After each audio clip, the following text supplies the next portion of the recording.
So the third new rule of money is, I think the big mistake is, I hear so many people say it's important to save. That's ridiculous.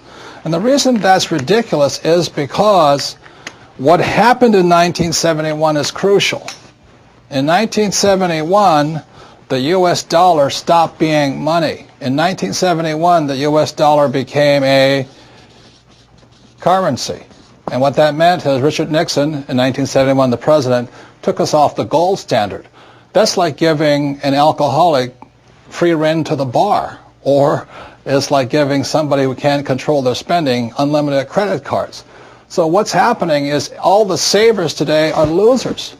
You know, the problem with 1971 is that the federal government keeps printing money, so the value of your money keeps going down. So these people, I'm saving, and if you notice, as the value of the dollar goes down, prices go up. So they call this inflation. You know, you look at in 1997, oil was about, I think, $10 a barrel. 10 years later, it's about $135 a barrel. So they say it's inflation, but really what it is the dollar's value coming down. So savers are getting wiped out today. So to keep saying to yourself and to your kids to save money, that is not the new rule. That's an old rule. So a very big problem for most people is stop using the word save and use the word hedge. You've got to hedge your money, hedge against losses. Like when I buy a stock, I put a hedge in. I put a stop loss or a put inside of it or a call, whatever I'm doing. I want to stop it. So today, I don't save money, I'm hedging. So in 1997, I started investing in oil, gold, and silver. So as the dollar dropped, oil, gold, and silver went up. So I'm not betting so much on oil, gold, and silver. I'm betting against the U.S. dollar. And that's why this idea that you're going to tell people you need to save money, that's really, really an obsolete idea, because the idea went obsolete in 1971. The U.S. dollar in the last few years has lost almost 80% of its purchasing power. And the prediction is, because this has happened throughout history, it happened thousands of years ago with the Romans, with the Greeks, with the Germans, with the English, the Japanese, and the Chinese. Every time they've made money into a currency, something you could print at unlimited, every time that has happened, the currency has gone to its true value, which is zero. So I am afraid as this economic volatility continues, the savers who were operating by the old rules of money are just going to get wiped out because the purchasing power of their dollar is going to go down.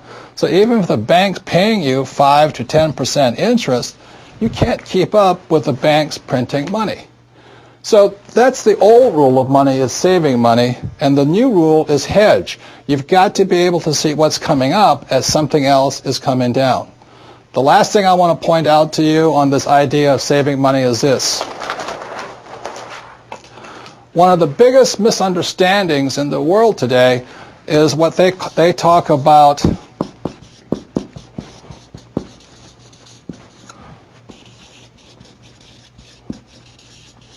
if I misspell again, apologize, is the U.S. Federal Reserve Bank, which I believe was created in 1913.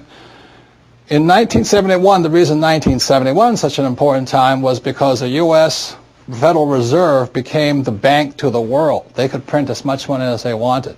Never in the history of the world has anybody been allowed to print money for the rest of the world.